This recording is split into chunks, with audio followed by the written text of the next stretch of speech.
A grande preocupação, e inclusive onde está a maior parte das mortes, são de pessoas que estão no grupo de risco. Dados do governo de São Paulo mostram que no caso da obesidade, a mortalidade pode chegar a 50% em São José dos Campos. Por isso, a gente vai bater um papo agora com a doutora Laís Hernandes, que é médica endocrinologista. Doutora, muito boa noite. Eu já começo perguntando por que os obesos são considerados grupo de risco para o coronavírus? Boa noite, Thalita. Boa noite a todos. É inevitável mesmo que o obeso, né, o paciente com obesidade, ele faz parte do grupo de risco. O porquê que ele faz parte é que ele muitas vezes nem sabe. O obeso ele tem um acúmulo de gordura, né, corporal, onde acontece uma resistência insulínica, onde tem um processo inflamatório crônico, ele nem sente nada, muitas vezes nem sabe o que está acontecendo. E essa inflamação, quando você adquire uma doença como o Covid-19, ela aumenta demais, favorecendo a complicações, como nos fatores de coagulação, por exemplo, aumenta o risco de infarto, de tromboembolismo, né? Além do que favorece também a infecções. Além do Covid, ele tem chance maior de ter outras infecções durante uma internação, porque ele tem mais chance de ficar internado. Ele tem também mais chance, durante a internação, de ir para uma ventilação mecânica, que é o respirador.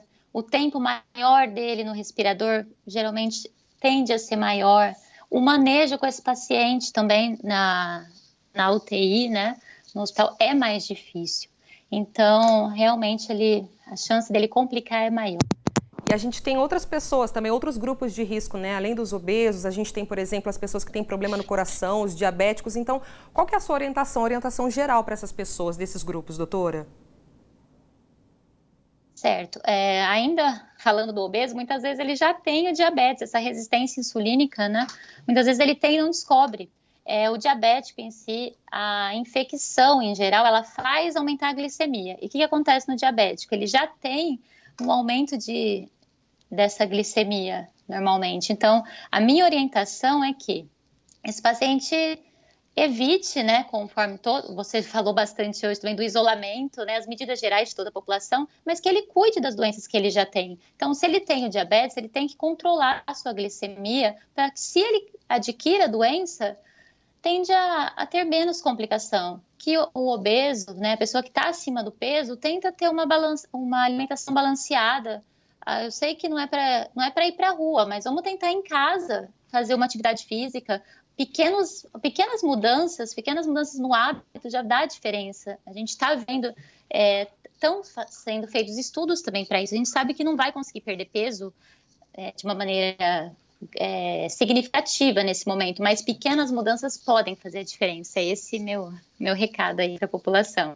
Excelente e importantíssimo recado, viu, doutora? Obrigada pela sua participação aqui com a gente. Boa noite.